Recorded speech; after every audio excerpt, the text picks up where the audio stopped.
Yeah, I'm just curious. Like, I had a look at your websites and your sales and promoting stuff, which is great, Oh, by okay. the way. I'm just kind of curious, like, what perspective are you coming at monetary reform from? Like what interests you in that, and you know, what's your vision of how you're going to use this information? I don't know. I think it's just I think it's like probably the most important thing in terms of how people can take action positively moving forward in general. And I think that the monetary system is, if I were to choose one thing that needed to change to solve like all the problems of the world, then it would be, okay, if everybody just stopped using the dollar to make transactions, then that would literally solve all our problems. That would starve the parasite. We would be completely free and it would be incredible. So yeah, that's kind of where I'm coming from. I'm curious how you got to that place. um hmm I mean, how did you come to it? I mean, what is the parasite to you? well, that's a good question. I think it I think it doesn't necessarily matter. I've been like way deep into the conspiracy research and all of that, and it, as deep as the rabbit hole goes, it's not. It's I don't think it's necessarily important to understand who or what. Just understanding the nature of it, in that it is parasitical, in that it relies upon our acquiescence. And the best way to continually get us to acquiesce to a horrible value system is to control the monetary supply in a way. And that's one, because every time you make a transaction with a dollar, you're re you're re you're basically acquiescing to the value system that the dollar represents. And the dollar doesn't represent a very good value system. And I think that as human beings, our basic responsibility is to keep a balance with the earth and with the environment. I think that's our purpose. I think that's what our responsibility is. And every time we make a transaction with a dollar, we're acquiescing to a value system that is contrary to what our basic responsibility is to the planet and to each other. So it's a very clever way of getting us to basically, you know, destroy the environment and ourselves. And yeah, I don't know, that's my basic perspective. Yeah, interesting. Yeah, you're way ahead of the curve on that. I mean, you're absolutely right. The monetary system is at the heart of, you know, motivating people to behave antisocially and destructively towards each other and towards the environment. Hmm. Yeah, and you're absolutely right about, we definitely need to dump it and replace it, and either not use money at all, which is possible, and people Hmm. don't even realize that, or adopt a socially responsible monetary system. Yeah, cool. I was Yeah, just curious. I'd love to hear also what you think about like contributionism. And are you familiar with the work of Michael Tellinger by chance? Oh, distantly, very distantly.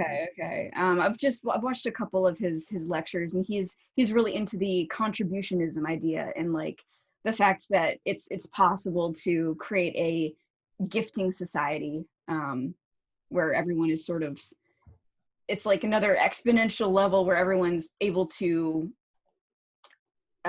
contribute in a way that is sort of their highest calling, I guess. Um, Yep. Yeah, I call that the original economy, because we used to live together in small tribal groups, mhm. and within a tribal group, nobody was excluded, and there was no money, and everybody within the tribal group had the right, simply because they were a member of that tribe, to take whatever goods and services were available, Right. Yeah. simply because they were a member of that tribe. Yeah. So, Yeah. Yeah.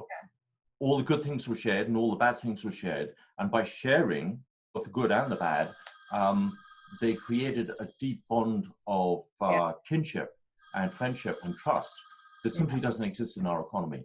Yeah. And that's why I talk about goodwill so much, and why we need to reestablish goodwill as one of the foundational principles for trading. Yeah, absolutely. Yeah. Oh, sorry, I forgot to turn down my ringer. No problem. I'm going to turn my phone off. Wow, everybody's been calling me for the last 10 days. I don't know why. It's really strange. I go through these long patches and like nobody calls, nobody wants to talk to me, nobody wants an interview. And then suddenly, like within 5 days, I'll get like 15 phone calls like, hey, can you do this interview? Hey, I'd really like to talk to you about monetary reform. It's so funny. That's so interesting. And I just saw your interview on September 1st that you did. So I was like, oh, this is cool. I hadn't seen that one before. You just did it 5 days ago, right? Oh, yeah, with that local group in wherever, I forgot where they are. Yeah. So cool. Well, I guess I'll go ahead and get started because okay, cool. So hello and welcome to Soothsayer Radio, the podcast of percipient purpose for prodigiously perceptive prognosticators. I'm your host, Cheryl Spencer, and in this episode we have with us Franics Ayley, here to talk about his extensive knowledge and experience on the subject of alternative currencies and monetary reform. Now, in our current situation with the pandemic, with the economic shutdown, social unrest, people, I think, are becoming more and more aware that we are facing all kinds of problems in our society. We're facing rioting and even murder in the streets, social unrest, political turmoil, censorship of free speech by large corporations and social media giants, and the ever more rapid destruction of our natural world. And I think people are becoming more and more aware that participation in the system as we know it is leading to ever more destructive behaviors and preventing us from living in a harmonious manner with each other and with the environment. Now, people are dissatisfied, they're economically distressed, they're concerned about the future, but they're not sure how they can contribute. People are not sure how they can take action to actually improve their situation. Now, in my view, the knowledge and experience that Franics has offers a very real and tangible solution for how people can take action to become more resilient in the face of economic distress, how they can strengthen their community, and how they can effectively contribute to positive social change in a real and tangible way. Now, Franics has a very deep understanding of precisely what is wrong with the current system, and he actually has years of experience and success in developing and implementing solutions to all of these problems by developing local alternative monetary systems. Now, Franics has founded dozens of successful local alternative currencies, including North London Let's, and the Fourth Corner Exchange, which is, I believe, the only international alternative currency system that has ever existed. And I also want to hear more about his work about the Life Currency Exchange that he has created. So, Franics, thank you so much for joining us on the podcast. And the first question that I have for you, which I think many people may be wondering, is, what is wrong exactly with our monetary system the way that it is? Wow, thank you for having me, and thank you for that wonderful introduction. What's wrong with the existing monetary system? Wow. Well, I could talk for hours just on that one point, but basically it comes down to just 2 or 3 things. The first thing, we are all using a usurious bank-issued monetary system. What that means is that we're using an antisocial monetary system without realizing that. Usury is actually antisocial.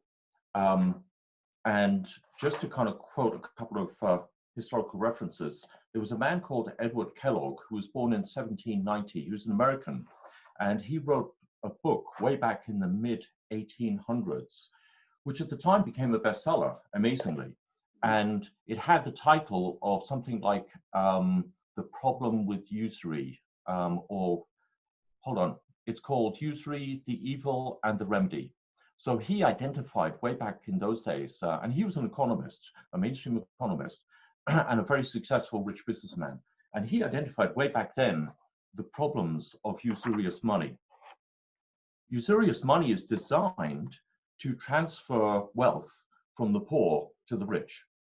That is what it's actually designed to do. And that is at the core of the antisocial nature of the usurious bank-issued monetary system. And that system of usurious money works really well. It does exactly what it's designed to do.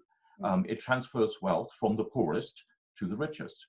And we see all the social and economic and political problems, and now environmental destruction and problems that that's causing today. The second thing about the mainstream monetary system is it's owned and run by private corporations known as banks. And these private corporations have complete and total control, and their basic motivation is private profit. So they also have an antisocial agenda. So there we have two powerful reasons that our mainstream usurious bank-issued monetary system is screwed, and why we're being screwed by it. Mm-hmm. And I believe now, after like 50 years of studying this stuff, that we cannot create anything remotely close to a democratic, free, decent, civilized society until we stop using usurious bank-issued monetary. Hence my interest in creating alternatives and exploring alternatives and talking at length to whomever will listen over the last 50 years about the alternatives to that. And some of the alternatives are absolutely fantastic.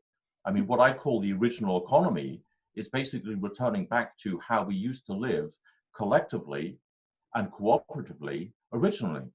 And if you go back more than 300 years before the advent of mainstream capitalism, and look at how the economy was actually run, we only had a cooperative economy. That was basically what we had. And it works beautifully. And it's non-destructive to the environment. It maintains social links and bonds, healthy relationships, and you are a member of a tribe. And not being a member of a tribe for especially young people today is a big issue, a really big issue, because people are so alienated and cut off from each other and from the earth and from the biosphere and from their spiritual center. So abandoning usurious money and the bank-issued monetary system and returning to something healthy, positive, and supportive of who we actually innately are instinctively, and something that's cooperative is absolutely essential now. It's becoming more and more and more important for us to do that. Interesting. So what you're saying is that the actual monetary system and the way that it's designed actually influences human behavior, because it influences the way that we make all of our transactions. So it goes even far beyond actually making any particular exchange. It goes into the psychology of how we relate to each other on a fundamental level, which is very interesting. But I'm kind of wondering too, because I think a lot of people would think that, well, we have this competitive system, and that it's fine, it's working the way we are. I mean, look at, we have technology that we've never had before, and competition is a good thing. And after all, it's human nature to be competitive. How would you respond to that? There's a grain of truth in that argument that we are competitive. And a really good example of this is since I was 18 years old, I've trained in martial arts. Now, when I'm in the dojo, and I'm free sparring with someone else, I'm competitively competing with that other person. Mm-hmm. But the bigger picture is we are helping each other learn martial arts. Mm-hmm. So at the face of it, it looks like, oh, we're fighting. But actually, if you look at the bigger picture, no, we're cooperating, because everybody in that dojo has a positive, good attitude of goodwill and trust and wanting to cooperatively interact and help with other people, because that's how you're going to benefit and learn. If I went away and tried to learn martial arts by myself, I'd be nowhere near as good. I need to interact with other people and test my skill and my ability. So ultimately, I'm not actually competing with anybody else in that dojo. I'm competing with my own level of skill, and I'm raising my own level of skill by free sparring with different people. So it looks like competition on the surface, but underneath is a deep level of goodwill, trust, and cooperation. Otherwise, that whole system cannot work. And that's what mainstream economists and the economic system renders invisible, all that cooperative side. They focus only on the surface of the competition. And then they say that's all that there is, which is a complete and total lie. The other thing about what you've just said is there is this myth that money is a neutral medium of exchange. And I've spent over 35 years now trying to find the proof of that.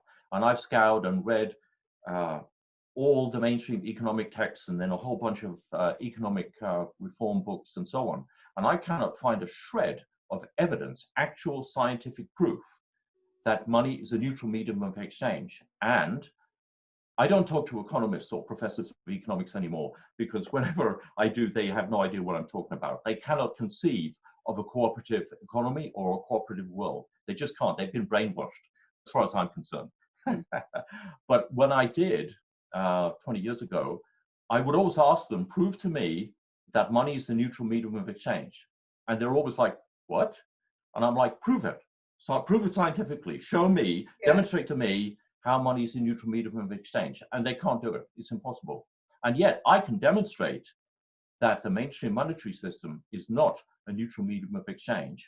And that when you use an alternative economy and a cooperative economy, I can demonstrate, when you contrast the two systems, that money has a massive influence on our individual and collective behavior.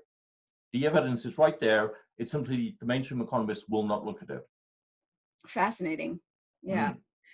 Can you get into a little bit of the actual mechanics and underpinning of how the monetary system itself is designed to create such competitive behavior? And the way that I understand it is that the banks have a monopoly on the creation of currency, and it's facilitated by the government allowing them to do that.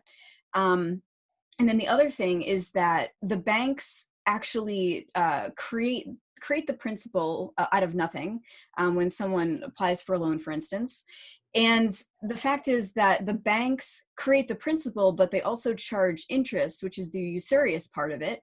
And there actually mathematically isn't enough money to go around for everybody to pay back the interest plus the principal, which means that everyone's competing for a limited supply of money. And that means also necessarily that some people will end up losing in this system and getting their possessions repossessed by the bank, which is the point, as you mentioned, of this usurious system, is to for the rich to absorb more and more of the real wealth. So that's my understanding of it. Can you explain what's the problem with the banks having monopoly, and what is the problem with issuing money as debt and charging interest? Oh, huge problems. The problem with banks issuing money as debt is basically what I said about usury. That is a usurious monetary system. And usury is designed to reward greed, selfishness, and unhealthy competition. There's two kinds of competition. There's healthy competition, like the martial arts club I just described, and then there's unhealthy competition where people are literally destroying each other in order to try and get ahead. The reason why the system has been maintained is because a tiny ruling elite control it, and they benefit from it. And those people are what I call financial psychopaths. Many years ago, I trained in humanistic psychotherapy, and I also trained in transpersonal psychotherapy, and I got qualifications in those. And I worked for 14 years as a consultant psychotherapist in the UK. My qualifications don't translate to the USA, but that's another problem. So what I discovered is that there's a particular kind of psychopathic behavior, which I have labeled financial psychopathy. Mm. And if you look at the classic psychopathic behaviors of psychopaths, you can take that behavior and apply it to the financial world. And I used to have friends in the City of London who worked in the stock exchange there many years ago. So I saw this up close firsthand. And those guys were acting out the greed and the selfishness and the antisocial behavior that's inherent within the usurious monetary system. Mm. The other thing about usurious money is it creates what I call artificial scarcity. There is no real scarcity.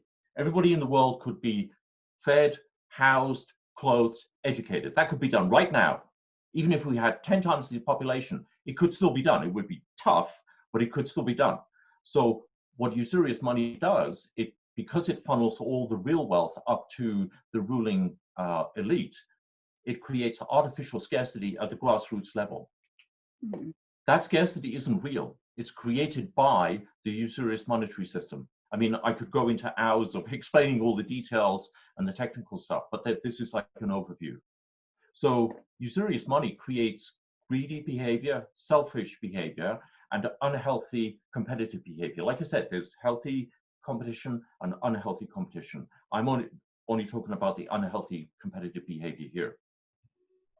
And it also creates what I call pathological individualism, the illusion that you are on your own and you're not affected by any other outside forces, by other people or by the environment. And this is insane. This is absolutely crazy. We live in a massive collective called the biosphere, and every single life form in that biosphere, right down to the simplest single-celled amoeba, right up to the apex of that pyramid of life, mm-hmm. is essential and necessary.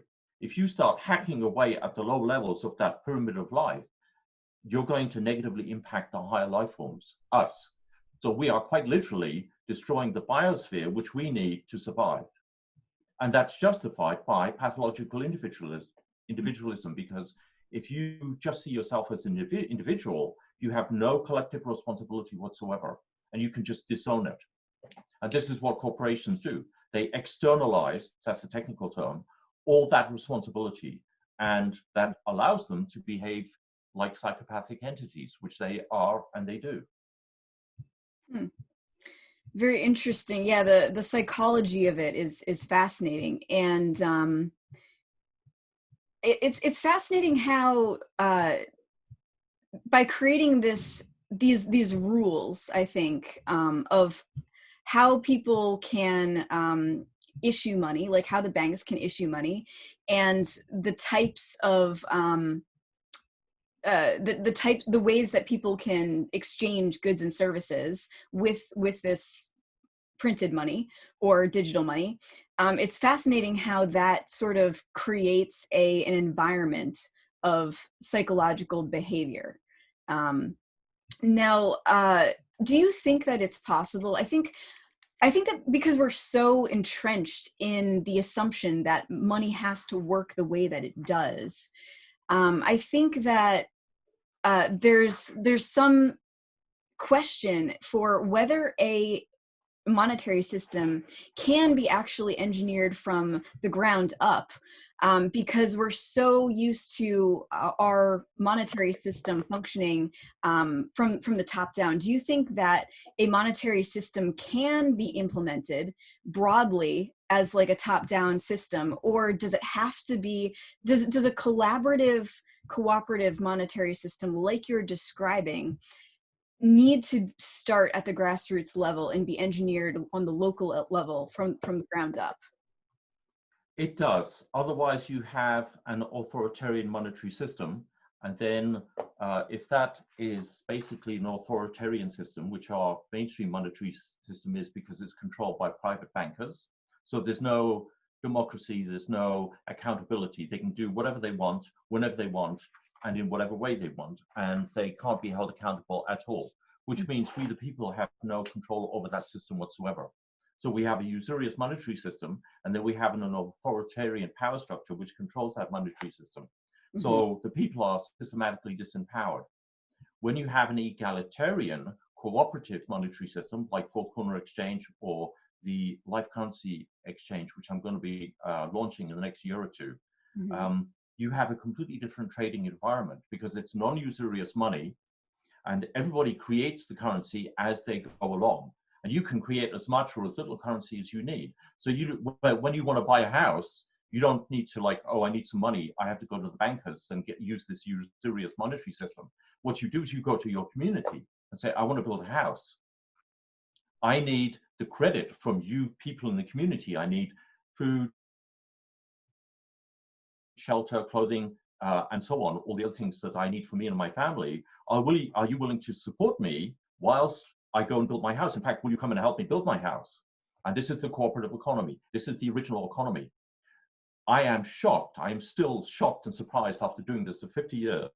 I see people come from the mainstream economy, and when they look at the egalitarian cooperative economy, they scratch their head and they say, that's not going to work. It's not going to work. That's ridiculous. And I say, well, come and try it and find out. And then they come and try it. And when they try it, they're like, oh my God, I didn't know I could trade like this. You mean we're all helping each other? We're all working cooperatively? You mean this is egalitarian? You mean I can issue my own currency? You mean I have control over my own social credit? My God, wow. And suddenly they switch back to their instinctive nature, which is cooperative and egalitarian. And they work with goodwill. And they suddenly, I call it popping. They suddenly pop out of their limited thinking of the traditional monetary system. And they're like, I didn't know we could do this. And I'm like, there you go. And it's fabulous because thousands and thousands of times now, people have come back to me and said, thank you for doing this. I didn't know this was possible. Thank you for showing me this alternative. My God, I want to be part of this. And what's really ironic is sometimes some of my friends back in London who were absolutely hard-nosed, competitive capitalists have done that and made that transition. And they're like, I didn't know we could do this. I prefer the cooperative economy, which is amazing. It's like a mindset shift. It is. Yeah. And I definitely want to hear more about what it's like to be in a monetary system like Fourth Corner Exchange. But also, I want to know what I think one of the benefits of the monetary system as we know it, like using the dollar. I think a lot of people would argue that, you know, there's a lot of benefits to doing that because you have as you said, no monetary system is value neutral, right? There's value imbued in whatever the unit of exchange is. And we can say that perhaps the value system imbued in the dollar is not necessarily a good value system to have. But one thing that is a huge benefit is the fact that it's easy to transact with a dollar. And one of the things that I find very fascinating about the Fourth Corner Exchange is that it's not a barter system. People use a currency called life dollars. Is that correct? It's life dollars? Yep. So how is the local currency system that you've created, how is that different than a barter system? Okay. To take your first question first, when there's only a small number of people who are part of the cooperative economy in your area, that's actually a valid criticism. Your trade is limited to those people. And so to make the system work, you actually need a large number of people. I found that you need about 30 to 35 people locally in your area to make the system really work. If you have less than that, you simply don't have a wide enough spread of goods and services to make this really work. And so it's kind of a bit of an uphill struggle. That is actually a valid criticism of local currencies and alternative monetary systems. But I've seen systems where, like in Fourth Corner Exchange in Port Townsend and Bellingham and a couple other places, where there's been more than 40, 50, 60, 100, 200 people trading. And when you get that number of people all involved in the cooperative economy, it's fantastic. I've just moved to New Mexico, so I'm establishing a new group here. But when I was back in Bellingham, there were like 40 people all of whom had a different range of goods and services, and that I knew personally and that I traded with cooperatively before. And I could call up almost any person in that trading group and say, I need this goods or these goods or services, or I need this kind of help with whatever project I'm involved in. And 99% of the time, if those people could help me, they would. Why? Because of the goodwill between us, because of the trust between us, and because of the respect between us. Because they understand that if they help me at some point in the future, I'm going to return that goodwill. And if I don't help them back directly, then I'm going to help anybody else in the system who's part of this cooperative economy. The problem with barter, to go to your second question, is that when you do a one-to-one barter exchange between two people, you have to have goods and services on both sides that both people need. And 99% of the time that doesn't work. But there is this myth that barter exchanges were what people were doing before the mainstream economy. And this has turned out to be a pack of lies. There's a book by David Graeber, this is it. It's called Debt, the First 5,000 Years.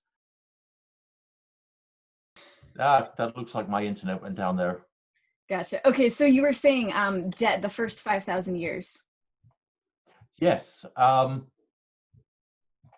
David Graeber demonstrates very clearly in this book the debt, the first 5,000 years. He shows that whole idea that before the mainstream modern economy, based on usurious bank-issued money, before that, mainstream economists will say that we have the barter system, people bartered. Well, what David Graeber has demonstrated is that that's a fantasy, it's a lie. It's a fairy story. It never happened. People did not do one-to-one barter because they weren't seeing themselves and experiencing themselves solely as isolated, alienated individuals. They saw themselves as part of a clan, part of a group, part of a tribe. And so they would give their goods and services to anybody in the tribe that needed them without reservation and without thinking about any kind of compensation, because they knew that by living communally and collectively in a democratic and egalitarian manner, that they could, if they needed any kind of goods and services that anybody else in the group could supply, that all they had to do was go and ask. So all the food that came into the tribal group was shared equally based on what people needed. And it worked. It worked beautifully. And this is what I call the original economy, or the cooperative economy. And David Graeber describes that. And he talks about how this barter system that is a myth, it's a fantasy, it never existed. But mainstream economists use this myth of, one-to-one barter to just dismiss the original economy and the corporate economy. And they simply won't go there. They won't look at it. Goodwill, trust, and cooperation do not exist in their mindset. If these things simply don't exist. And yet, that is how we're designed biologically and instinctively to live, cooperatively and with goodwill and trust in tribal groups. That is fascinating, and that just answered a ton of questions for me, because that's very interesting. I think most people, when they think of local alternative currencies, have that myth in the forefront of their minds, and they just can't get past the idea that when you're part of a collective unit, a tribe, and there's this inherent trust, that you actually don't need to do these, you don't have to bring in the competitive behavior and the one-to-one, I better be compensated for this if, I'm going to give my goods and services, right?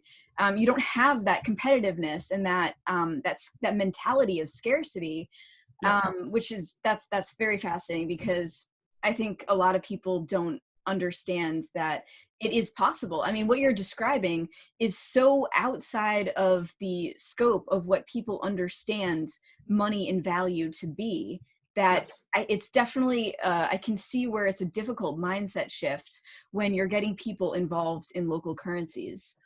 It certainly is. Yeah. And I've had many, many, many long conversations with highly intelligent people you know, that have lasted hours and hours way into the night, usually in a pub in the UK, drinking, which is fantastic, by the way. I miss pubs. I miss English pubs. About the only thing in the UK I do miss, but yeah. And trying to explain this to someone doesn't work. It really doesn't work. 99% of the time, they don't get it. But when I say, join the group, do some exchanges, experience it firsthand for yourself, 99% of the time, they do get it. They're like, oh, this is fabulous. And they prefer it.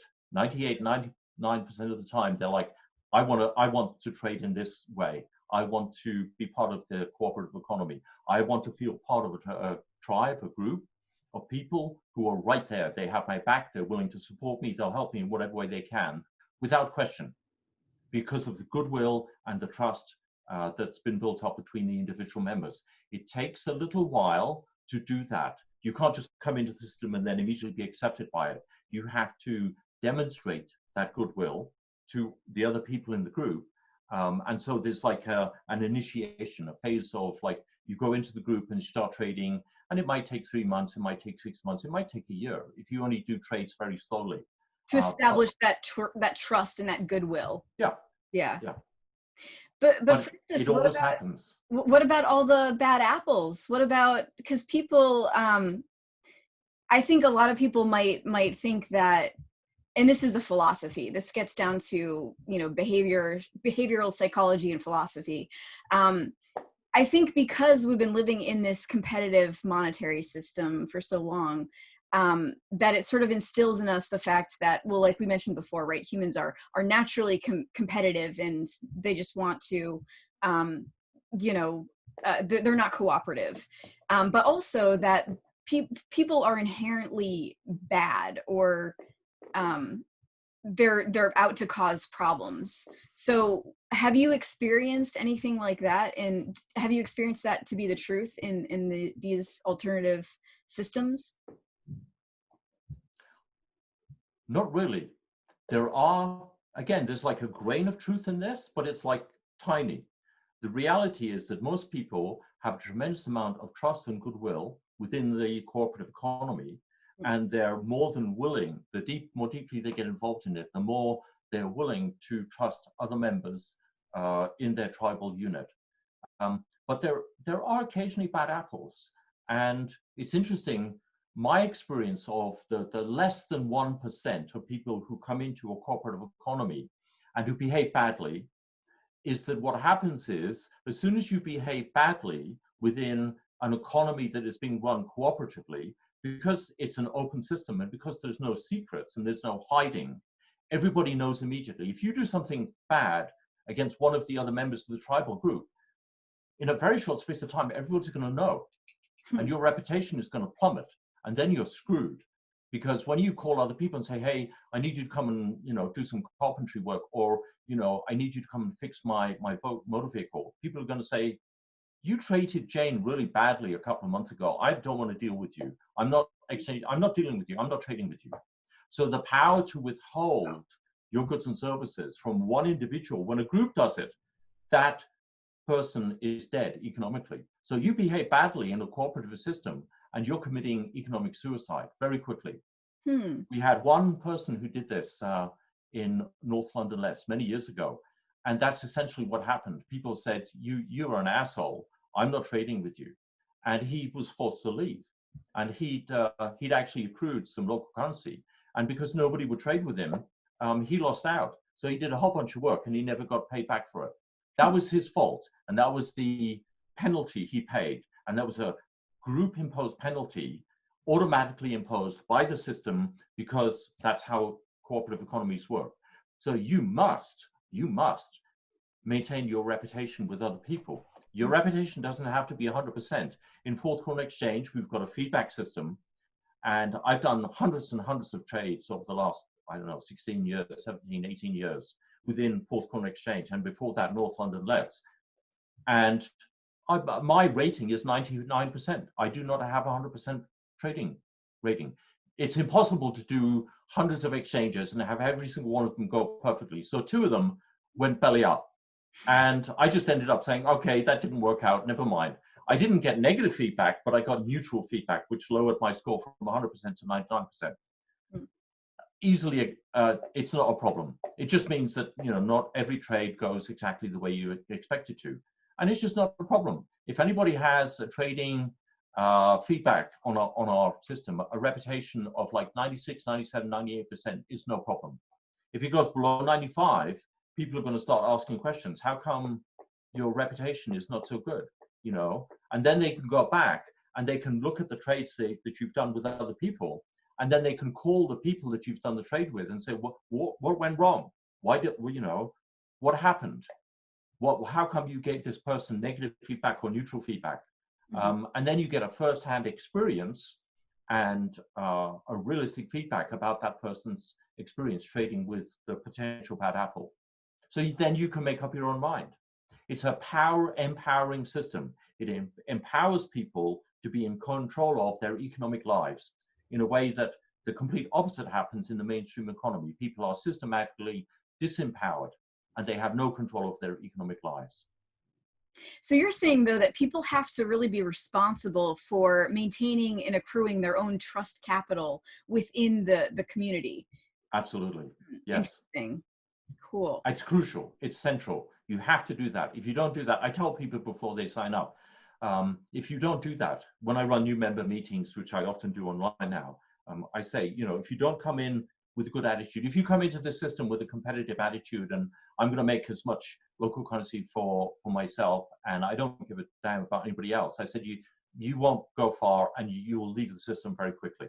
But if you come in with trust and goodwill and a willingness to be part of a group, a trading group, where everybody is looking after everybody else, you'll do really well. But of course, nobody with that attitude ends up coming in and staying. If they come in and they refuse to pop and become aware of this bigger picture and they refuse to cooperate, then they simply walk away and they leave because they don't belong here and their presence isn't welcome. So it's mutual, it's on both sides. Interesting. So can you tell me a little bit about the life dollar and the unit of exchange, how you came to determine the unit of exchange and what it's valued at, and then also how the website works? Sure.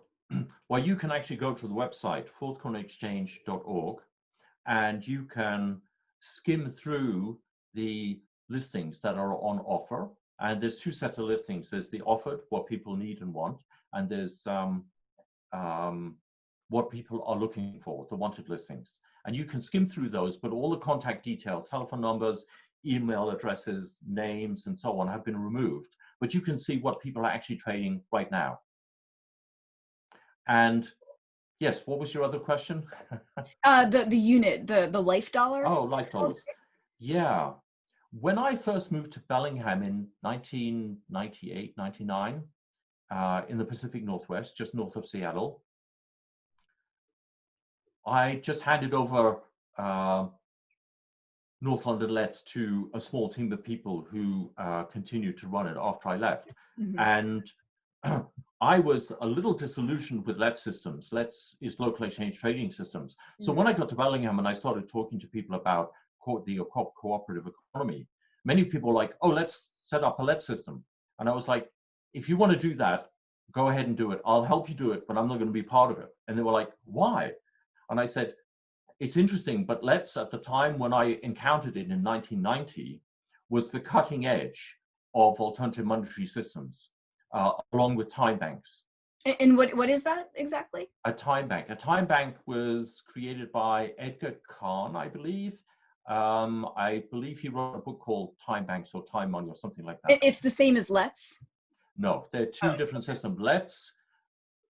So Let's system, in a local exchange trading system, the value of the currency is tied to the national currency. So in Great Britain, North London Let's, the value of one unit of a Let's unit is directly linked to pound sterling. And that's a limitation because the value of your currency will go up or down linked directly with the banking system. And it's like, wait a minute, guys, this is supposed to be an alternative to the mainstream banking system. So I don't like that. So I told the people in Bellingham, if you want to set up a Let's system and play with that, that's great. But that's not the most efficient way to do this. And they said, what is the most efficient way to do it? And I said, I don't know. let's sit down, talk about it, and explore all our options. So that's what we did. Between 2003 and 2004, a small team of us got together and we looked at all the options. And I educated the other people in the group and brought them up to speed with alternative monetary systems and monetary reform. And they wanted me to kind of like fix the problem. And I said, no, I'm not going to do that because I'm not sure I have the answers. I have some theories and I have some ideas and I have a lot of information, but I don't actually know what to base the value of the local currency on. And we ended up doing neither the LET system nor the time bank system, even though Life Dollar is a time-based system. Again, time banks tend to refer the value of the currency to the national currency system, which I think is a big mistake. I mean, it is a big mistake. I can prove that. And we came up with this idea that just gradually evolved. How about tying the value of a life dollar to 1 hour of time in your community at a basic living wage? So it's kind of like foundational. It's a minimum wage, if you like, in the local or alternative monetary system. So that's what we did. So the value of a life dollar is 1 hour of your time in your local community. And that's not standardized. It's in your local community at a basic living wage level. So the value of a life dollar varies very slightly from one place to another. And that doesn't matter. It doesn't affect our exchanges because 95 or 98 or 99% of all your trading is going to be people within the immediate area. Very occasionally, you will need to do a long distance trade, and then you have to kind of weigh up the value of the life dollar in that other community, see if it's the same, is it higher, is it slightly lower, and then compensate for that. And again, people just do that. It's not a problem. Fascinating. So you have this this sort of baseline of how you can actually create different localized currencies based on what the value of a living wage is. And then it actually allows the flexibility to interact with different locations. But then I think within each location, you can also you can negotiate the trade. So for instance, if you are doing something that is worth, you know, a lot of value, then you can charge more life dollars for it, right? Than if someone is just doing, for instance, like basic manual labor or something like that. Can you talk a little bit about how that works? Yes, sure. The limitation of time banks is that they have this rule that they say everybody's time is worth the same. Now, if you try and implement an alternative monetary system or local currency based on that, you will never have professional people participating in that system. If you're going to enforce that rule, you're only going to have people who have basic skills, you know, manual labor level skills, and you'll never have professional people, lawyers, doctors, and so on. And that's one of the drawbacks of the time-based systems in the USA and actually globally. And that's why we don't legislate that everybody's time is worth the same. I mean, I worked as a consultant psychotherapist back in the UK, and I used to charge 9 times the individual unit. So every hour of my time, because of all my background training and all the extensive work I put into my training and all the experience I have, I charge 9 units of LET units for every hour of my time. And in the LET system, that wasn't a problem. But if I'd been operating in a time bank, that would have been illegal.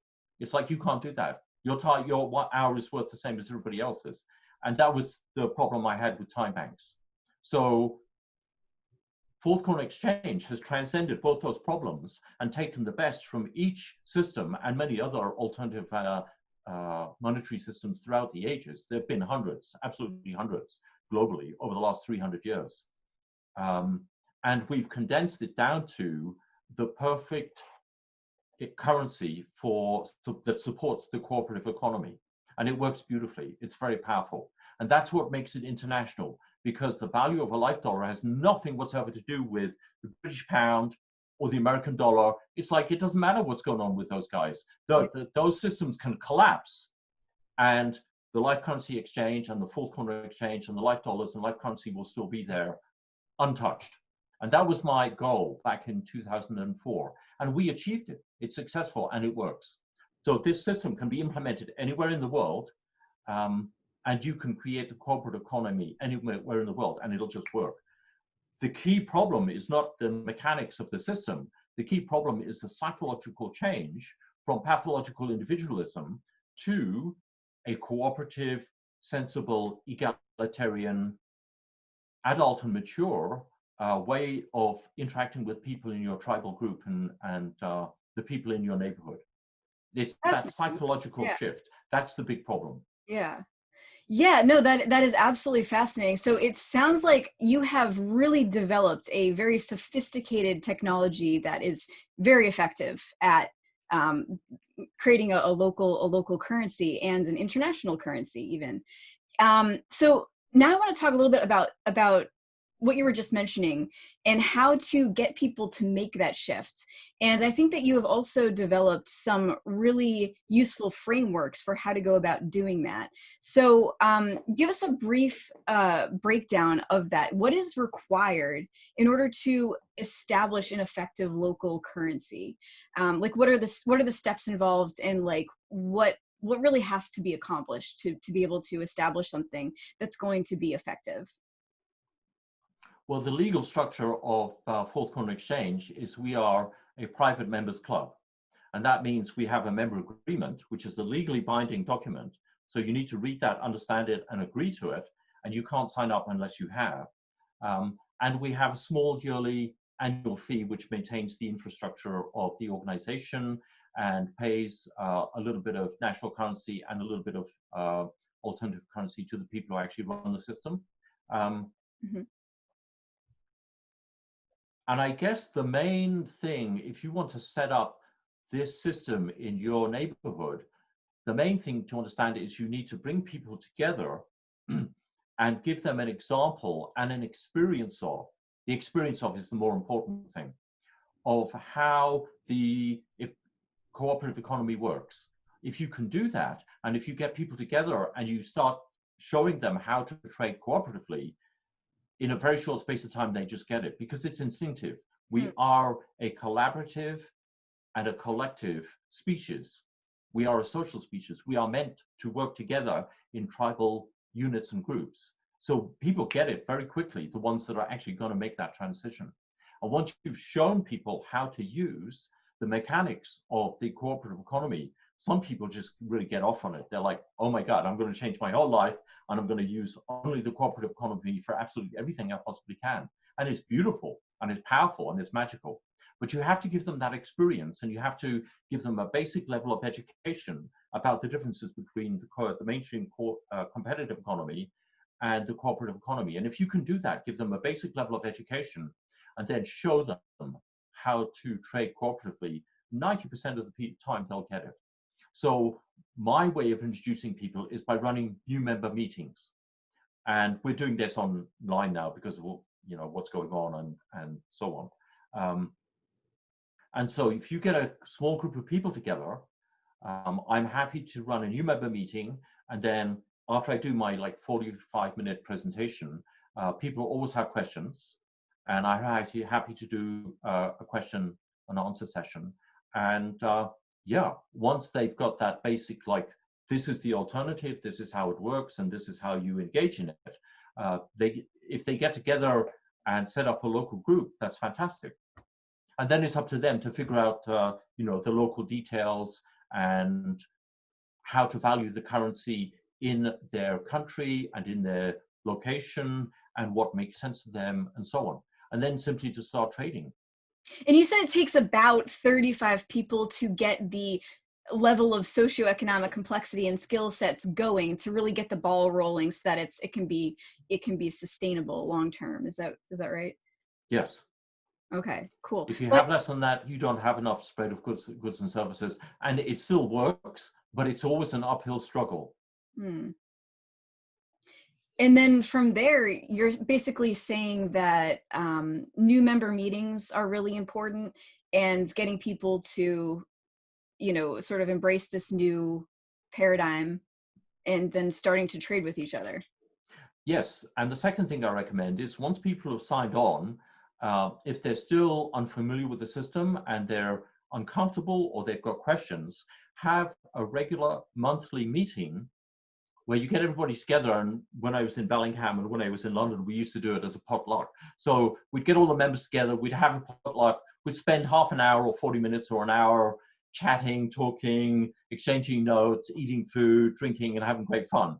And then we'd sit down and have the meeting, and people would say, well, how do you do this? Or I have this problem here, like, this might be a bigger trade and I might need to go into a much deeper level of commitment.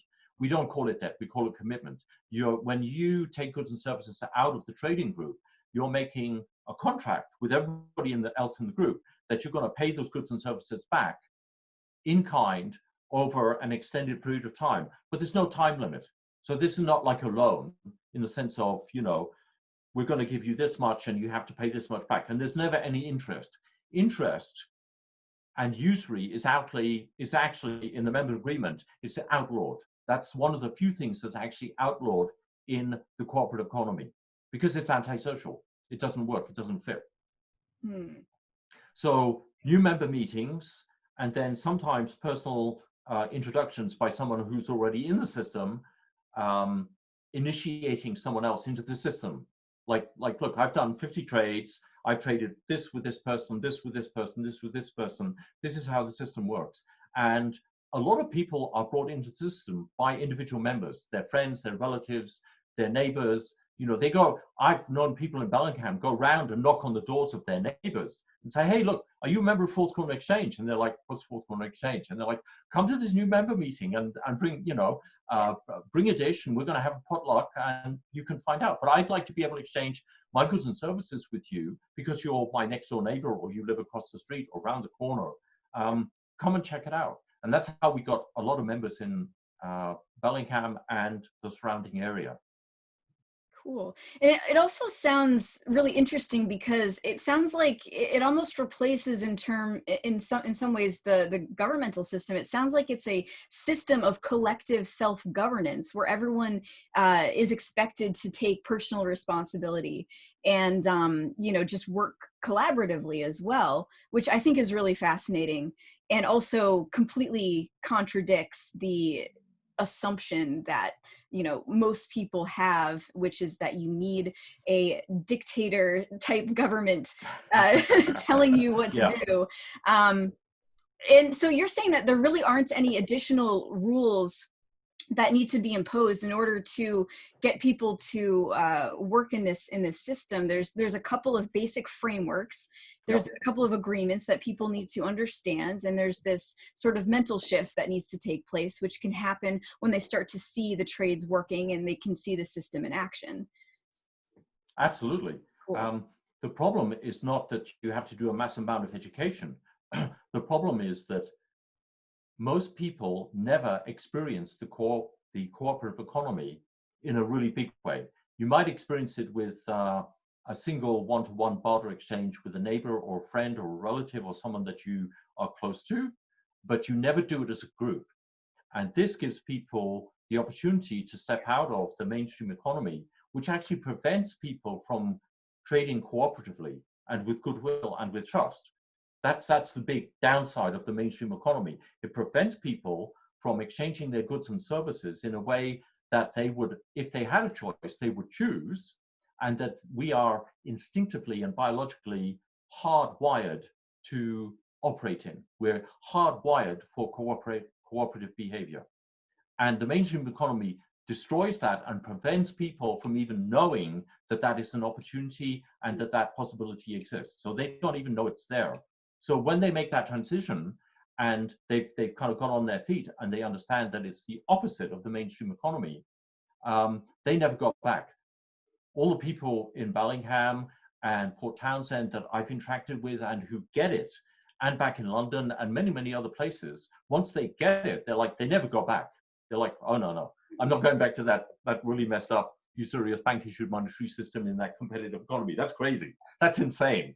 I mean, I've had people say that to me. Yeah. But it's an experiential thing. You can talk for hours and hours and hours about it. But if you haven't experienced it, you still don't know what I'm talking about. Yeah. Now, there are two other alternative currency systems that I think some people may be familiar with, and one is the Ithaca dollars up in Oh New yeah, York, and then Paul there's Glover. also what? Oh, Paul Glover Okay. created that system. Okay.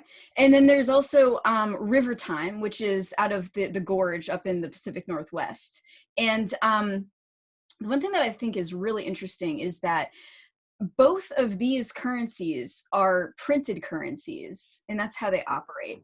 And one of the things that I think is fascinating about Fourth Corner Exchange and the type of technology that you're talking about is the fact that you're not a proponent of printed currency, because that implies that someone at some point controls the supply. Yes. And so Fourth Corner Exchange operates digitally online on a website where people can search for goods and services, offer goods and services, and request goods and services. And I wanted to ask you more broadly too, a little bit about how you think the role of technology in alternative currencies works, because and the other thing that I wanted to ask you about was your perspective on cryptocurrency. And before I ask you about that, I want to tell you my 2 cents about cryptocurrency, because I think this is really fundamental to talk about and to discuss, because from my perspective, cryptocurrency is kind of like the mark of the beast, right? That's kind of what I think it is. And I follow the work of I don't know if you've ever heard of Catherine Austin Fitts, who Yeah. is you have, okay, she's a I financial met her analyst. years ago. Oh, very cool. Yeah, I've been following her work online for a while now, and one of the things that she has discussed is the fact that the reason that slavery, right, the reason that slavery was abolished was not for any silly reason like human rights. The Yeah. reason that slavery was abolished was because they couldn't figure out a way of perfecting the collateral. And so the banks kept losing money on their investments. Yeah. And so with cryptocurrency, what we're talking about is we're talking about a system potentially where everyone is chipped and all transactions are monitored and all transactions are controlled by some central government or authority. And this type of system would facilitate a level of slavery that is not pleasant to contemplate. Absolutely. It's kind of like what we have now exponentiated, right? So Yeah. this is kind of, in my opinion, kind of like an end game scenario. And basically what it means, if we get to that point, that means that it's like they've perfected the collateral, right? I mean, it's kind of like game over for us. It's an end game scenario. So it's not pleasant to contemplate if you really start to think about it and what that would imply. And, so on the one hand, I guess I see the potential through technology for the complete annihilation of human sovereignty.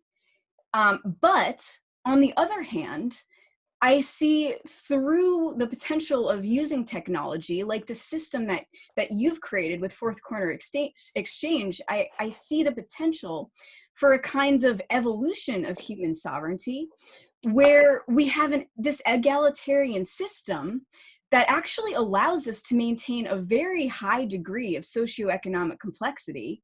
And the level of prosperity that could be enjoyed is unbelievable. Yes. And so I guess I'm interested because both of these extremes are actually related to the way that we use technology moving forward. And so I'm wondering about your perspective about how we can go forward implementing technology and using technology in a very human sovereignty focused way. Yeah. This is a very, very important question. And I, by the way, totally agree with Catherine Austin Fitts, what she says. Basically, what we're looking at there are two mindsets. There's the authoritarian mindset, which is a top-down system of domination and control, where you have to obey whoever is in control. That is not democratic. It's the opposite of democracy. It is not free. It is the opposite of freedom. The other system is the egalitarian system. Now, the competitive economy is basically an authoritarian economy. It's controlled by central bankers and the government. Actually, the fact that it's controlled by the government is a lie. That's a bluff. It's a smokescreen. Actually, the bankers control it. Sorry? They just enforce it. Yes, the government enforces it, but the bankers control the whole system, and they own the government. And the people who are in government, they absolutely own them, lock, stock, and barrel. So the bankers are actually controlling the entire economic system. That is an economic dictatorship. And one of the people that I've read extensively is a guy called C.H. Douglas. He was the founder of social credit, and he lived way back from like 1879 to 1952, before I was born. And he wrote a book called Economic Democracy, which was the foundation stone of the social credit movement, which actually spread around the globe and was well known and practiced for a while there. And he said, we the people must take back economic power from these economic dictators. And that's what his book is about. And that's why it's called Economic Democracy. And when people talk about freedom and democracy, they never talk about economic freedom and democracy. Right. They talk about political freedom and democracy. Right.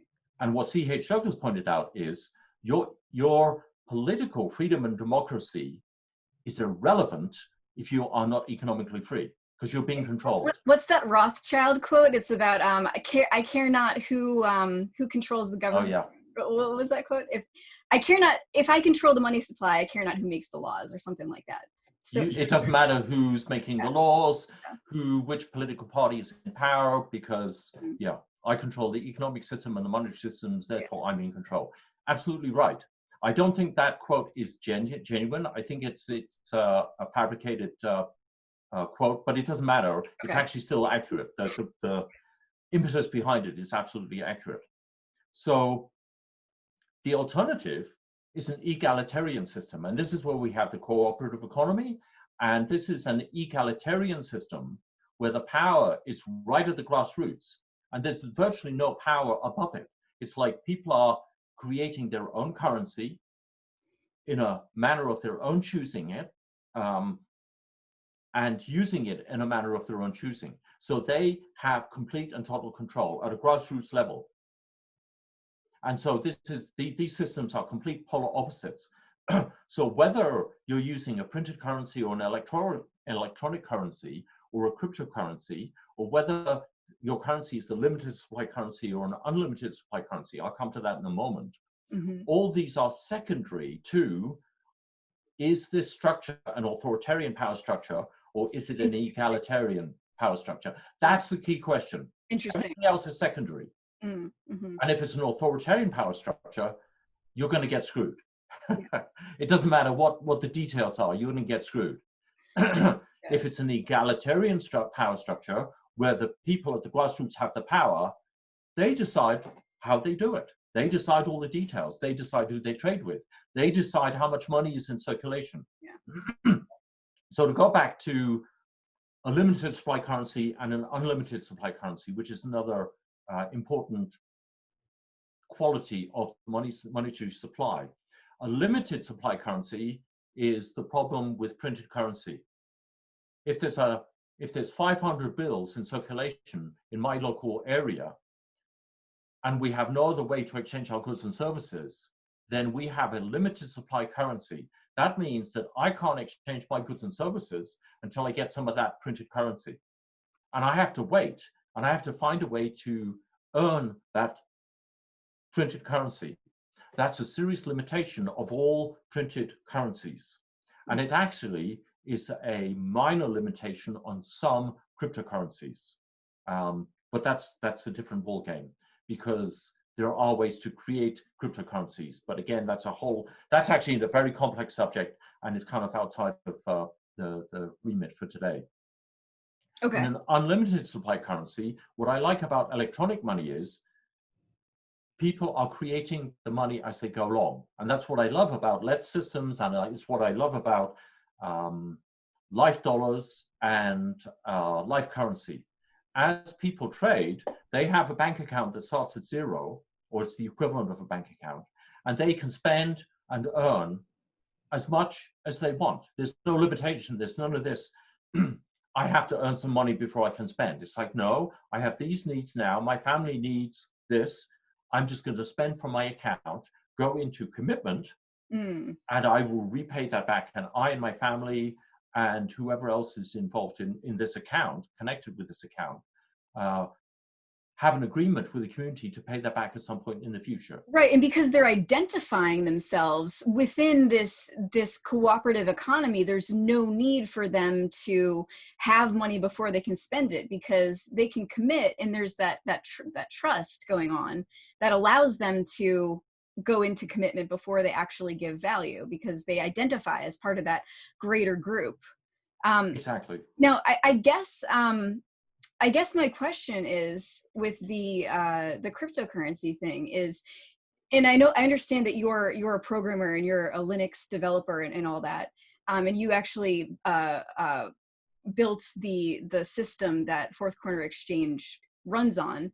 Yeah. I guess my question with cryptocurrency is, do you think that it is possible to leverage cryptocurrency in a way that allows different communities to create a larger economic base?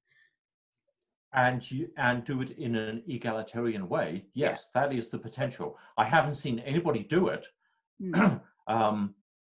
but it's potential there. The potential is there.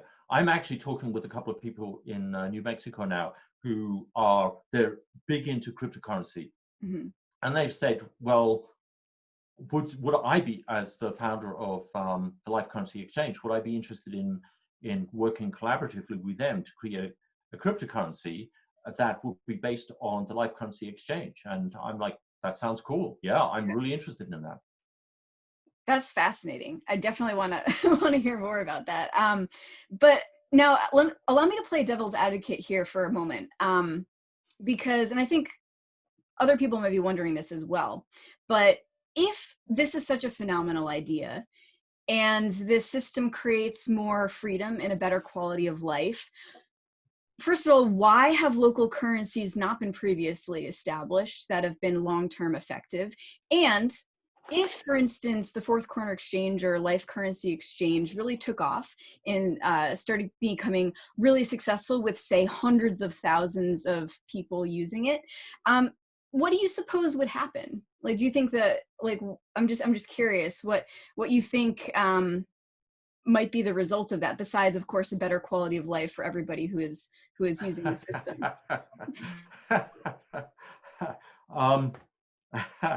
The consequences would be huge. The first thing that would happen is everybody would become economically free. The second thing that would happen is many of the governments of the world, not all the governments of the world, but many of the hard-nosed neoliberal governments of the world would immediately try and shut them down. And they'd pass laws to say, no, no, no, this is illegal in our country. What I love about the way I'm setting up the Life Currency Exchange is that would be completely irrelevant. And if you had access to the internet, they wouldn't be able to stop you. That's why I'm a Linux guy and why I believe in open source software. We have 3 servers. The first server we have is in the USA. The second server we have is in Sweden. Sweden has some of the best privacy laws of any country on the planet. The third server is in an undisclosed location, which I'm not allowed to tell anybody. If they shut down the American server, we switch to the Swedish server. If by some incredible, mysterious miracle that got shut down, there'd be an invisible server that would still be working. So it would be virtually impossible to shut the system down. And if there were a large number of people who were objecting to that and fighting for their economic freedom, they wouldn't be able to do that anyway. The other point is, even if they did shut down the server, once people know how to use the cooperative economy, it doesn't matter. Right. If you're in a small village in the middle of Bavaria and 99% of all your exchanges are going on locally, you don't need an outside authority to be able to work in the cooperative economy in an egalitarian way. You don't need live currency exchange. You don't need American US dollars. You don't need corporate bankers. All you need to know is how to work cooperatively, and you have those power structures set up and work together with everybody else in an egalitarian way. I actually think that the mainstream monetary system is now so destructive and so violent and so competitive that at some point it is in sections going to collapse under its own weight. I mean, destructive systems like this cannot go on indefinitely. And it's just a matter of how long they're allowed to continue, because people keep on using them before they actually destroy the planet completely and destroy, humanity. Humanity is now facing omnicide. That is total destruction of the human race and all the higher life forms because of the way we are behaving. And all that negative behavior is generated by the usurious bank-issued corporate monetary system. That's at the base of it. When people disengage from that and switch to a corporate economy and learn how to exchange their goods and services within their tribe and their community, they change everything. And then that system can collapse and it doesn't matter.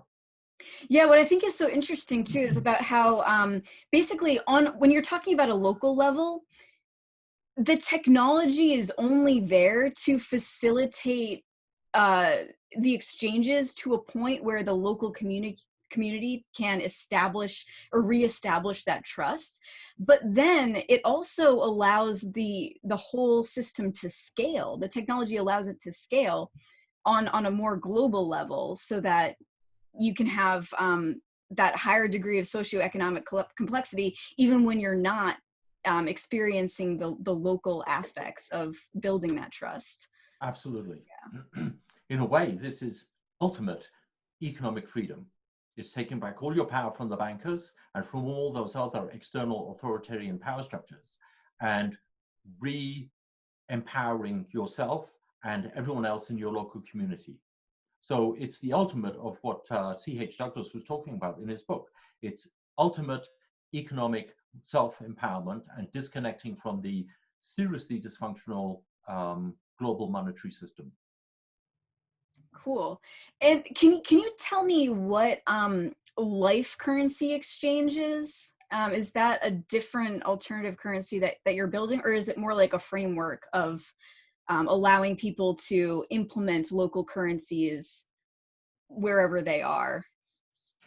The life currency exchange at the moment is still a vision in my mind, shared by a few other people that know me really well and have followed me on this journey. And we have a vision of a collective, global, cooperative economic system and monetary system, and teaching people how to go back to their instinctive natures and operate as tribal groups collectively, and do so with goodwill and trust, and everything I've talked about in the cooperative and the original economy.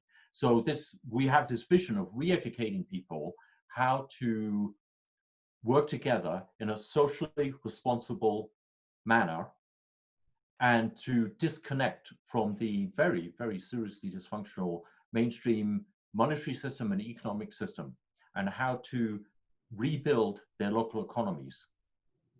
A part of this whole thing that we've hardly touched on is alienation. People have become alienated from themselves, from their own needs, from their own wants, from their own desires, and they've become disempowered. So you're alienated from your neighbor by the usurious bank-issued monetary system and the mainstream competitive economy. You're alienated from larger society. You're alienated and disconnected from the earth and from the land, from the biosphere. And the biosphere is something you need to survive. I mean, just physically survive. And that external system of usurious money is actually destroying the biosphere. We need to reverse all that. So the live currency exchange is a way to powerfully and quickly switch from using that destructive economic system to using the collective original economy. And it's a mindset. You have to switch mindsets, but you also need the external infrastructure to be able to show you how to do that. And then once you've learned how to build and maintain and protect the cooperative economy, then you can do it on your own within your community. It's very important to understand that any egalitarian system that is created, that I've noticed the last 50 years that I've been studying politics, economics, and sociology, if you set up an egalitarian power structure, it will be attacked by the authoritarian power structures just because you've set it up. That is how limited our freedoms are. We are not allowed. Oh, we live in a democracy. You think we have any real democracy or freedom in our society? I mean, I have to disagree with you. I mean, I lived in the UK, you know, for 40 years, and I've been in the USA for 20 something years, and the levels of real freedom and democracy are tiny. They're insignificant. They don't matter. The politicians aren't listening to the people, you know, and that whole thing about if you bring about political change, we change everything it's a lie. It's bullshit. The only thing that really matters is stepping out and disengaging, unplugging, like from the Matrix, like Neo, he unplugs from the Matrix. You have to unplug from those authoritarian power structures and then create egalitarian, cooperative power structures to replace them. If you don't replace them, people will unplug and then drift back because they don't know what else to do. But if you show them what power structures to create, the cooperative power structures, and how to have all the economic and political power within their immediate community so that they're not dependent on Brussels or Washington or the Houses of Parliament or any external power system, if you teach them how to do that, that's real power. And that will be attacked by the authoritarian power structure. So what can I say? I'm prepared. We are prepared.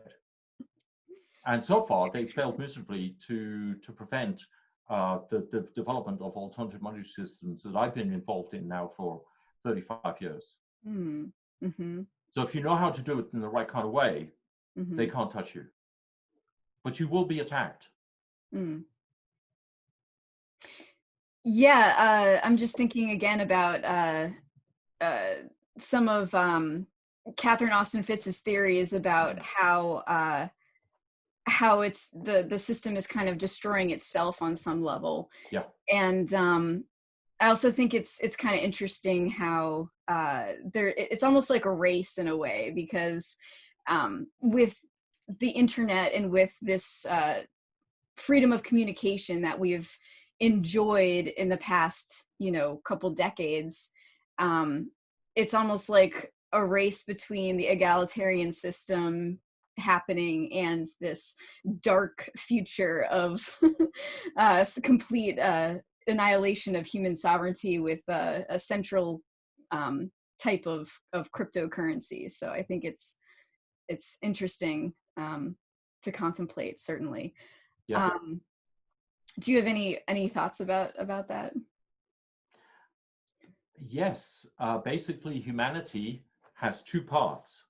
One is omnicide, total self-annihilation and destruction by destroying the biosphere and poisoning and polluting the earth and the water and the air and now the sunlight. That's if we remain in the seriously dysfunctional authoritarian power structures like the usurious bank-issued monetary system, and there are others. Or the second path is real freedom, real equality, and taking back your power from all these external power structures and learning how we used to live like 200, 300, 400, 500, 600 years ago, and changing how we behave and changing our frame of reference. And like I said, popping out of the collective, competitive, destructive, violent mainstream monetary system and economic system, and start using the cooperative economy and helping each other immediately, the people around you in your immediate local community. And then once you get that established, those small groups banding together and helping each other on a larger scale. And there's no reason why this couldn't go global and why it couldn't happen instantaneously, really fast. Like I said, once people pop and they see the new vision, like, oh, this is how we fix everything. This is how we fix all the global problems, all the destruction of the environment, the destruction of the biosphere. This is how we reestablish meaningful social relationships. This is how we repair the damage that's being done. Once they get that, that new world becomes very possible very quickly. Fascinating. But it's going to meet a lot of opposition, and you have to be prepared for that. Because if you don't stand up and fight and say, no, we're not doing all that bad old shit, this is the path I choose. And you do that as an individual, and then you do it as a small community, and then you do it as larger communities, and then we do it collectively, humanity, globally, then that first path is where we're going to end up. Yeah, and so much of the authoritarian system, so much of the point of that is to get us to lose our frame of reference for our own capacity to be I guess what's the word, sovereign, I guess, and have and be capable. Yeah, so it's almost like getting people to switch and understand that they are capable. And I think you were mentioning in one of your previous interviews how when people come to these new member meetings, they didn't realize how many skills that they have to offer. And there's only, people are like, in these communities, they're like, oh, we're broke, everybody is broke, but you go through and you have everyone list out all of their skills, and it's a huge amount of resources that people have, both physical and skill wise, that they can contribute and they can share, and there's just no way of facilitating that. So it really is, when people start to see that they actually have a tremendous amount of power, that's the real threat to what is to the authoritarian paradigm. Absolutely. In fact, to the degree that the main purpose, as far as I can see, of those authoritarian power structures is to keep people enslaved, disempowered, and in a negative state of consciousness, so they don't realize what skills they have, what knowledge they have, what power they have, and how much freedom that if they just disengage from the mainstream system, that suddenly they have all this freedom. And so the purpose of those authoritarian power structures is to keep people tricked into believing they're helpless and they're powerless and they're disempowered. It's not true. And to sort of put them in a system where they're so afraid of stepping out of that. Yes. I mean, I don't want to get too political, but when I go out and I see people these days, and they're walking on the sidewalks or whatever, and everybody is wearing a face mask because some authoritarian power told them to. It's kind of it's a little bit terrifying when you consider where we're actually standing in relation to this dark endgame scenario, and how do you get people psychologically to realize that there's actually a greater it's better for them to step out of that fear and that limited paradigm than it is to stay there. Like, how do you actually psychologically encourage people to take that leap is a challenge. That is way beyond our immediate talk and discussion about the economy and alternative monetary systems. That goes into the realm of personal freedom and the existing power structures. So that's probably another talk or presentation. But yes, you're absolutely right. I feel the same when I go out in New Mexico and I walk around and people are wearing face masks and they're afraid to come within 6 feet of me. Yeah. It's like, that's crazy behavior, people. That's crazy behavior. And you're doing it because you're afraid. Exactly. One thing I've learned working as a therapist for many, many, many years in several different modalities is that all behavior based on fear ends badly. Fear is a psychological and physical and emotional defense mechanism. It's biologically programmed, and it's meant to protect us from things like rattlesnakes. I'm new to New Mexico. When I walk out and I walk down the road, I've so far encountered rattlesnakes, black widow spiders, Arizona bark scorpions, and a tarantula. Now, I have a choice when I encounter those things, you know, on the path. I can get scared.